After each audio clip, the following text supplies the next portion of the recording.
Hypocrisy Exposed. Then Jesus spoke to the crowds and to his disciples, saying, The scribes and the Pharisees have seated themselves in the chair of Moses. Therefore, whatever they tell you, do and comply with it all, but do not do as they do, for they say things and do not do them. And they tie up heavy burdens and lay them on people's shoulders, but they themselves are unwilling to move them with so much as their finger. And they do all their deeds to be noticed by other people, for they broaden their phylacteries and lengthen the tassels of their garments. And they love the place of honor at banquets, and the seats of honor in the synagogues, and personal greetings in the marketplaces, and being called Rabbi by the people. But as for you, do not be called Rabbi, for only one is your teacher, and you are all brothers and sisters. And do not call anyone on earth your father, for only one is your Father, he who is in heaven. And do not be called leaders, for only one is your leader, that is, Christ. But the greatest of you shall be your servant. Whoever exalts himself shall be humbled, and whoever humbles himself shall be exalted. 8 Woes. But woe to you, scribes and Pharisees, hypocrites, because you shut the kingdom of heaven in front of people, for you do not enter it yourselves, nor do you allow those who are entering to go in. Woe to you, scribes and Pharisees, hypocrites, because you travel around on sea and land to make one proselyte, and when he becomes one, you make him twice as much a son of hell as yourselves. Woe to you, blind guides, who say, Whoever swears by the temple, that is nothing, but whoever swears by the gold of the temple is obligated. You fools and blind men! Which is more important, the gold or the temple that sanctified the gold?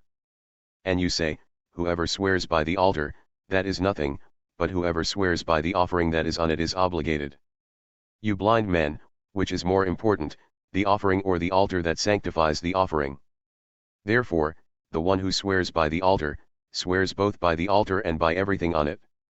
And the one who swears by the temple, swears both by the temple and by him who dwells in it. And the one who swears by heaven, swears both by the throne of God and by him who sits upon it. Woe to you, scribes and Pharisees, hypocrites! For you tithe mint and dill and cumin, and have neglected the weightier provisions of the law, justice and mercy and faithfulness, but these are the things you should have done without neglecting the others. You blind guides, who strain out a gnat and swallow a camel! Woe to you, scribes and Pharisees, hypocrites! For you clean the outside of the cup and of the dish, but inside they are full of robbery and self-indulgence. You blind Pharisee, first clean the inside of the cup and of the dish, so that the outside of it may also become clean. Woe to you, scribes and Pharisees, hypocrites! For you are like whitewashed tombs which on the outside appear beautiful, but inside they are full of dead men's bones and all uncleanness. So you too, outwardly appear righteous to people, but inwardly you are full of hypocrisy and lawlessness.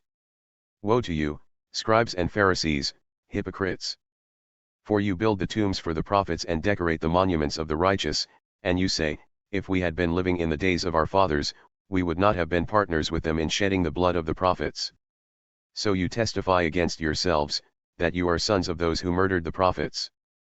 Fill up, then, the measure of the guilt of your fathers. You snakes, you offspring of vipers, how will you escape the sentence of hell? Therefore, behold, I am sending you prophets and wise men and scribes, some of them you will kill and crucify, and some of them you will flog in your synagogues, and persecute from city to city, so that upon you will fall the guilt of all the righteous blood shed on earth. From the blood of righteous Abel to the blood of Zechariah, the son of Berechiah, whom you murdered between the temple and the altar. Truly I say to you, all these things will come upon this generation. Grieving over Jerusalem. Jerusalem, Jerusalem, who kills the prophets and stones those who have been sent to her. How often I wanted to gather your children together, the way a hen gathers her chicks under her wings, and you were unwilling.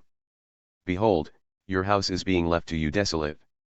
For I say to you, from now on you will not see me until you say, Blessed is the one who comes in the name of the Lord.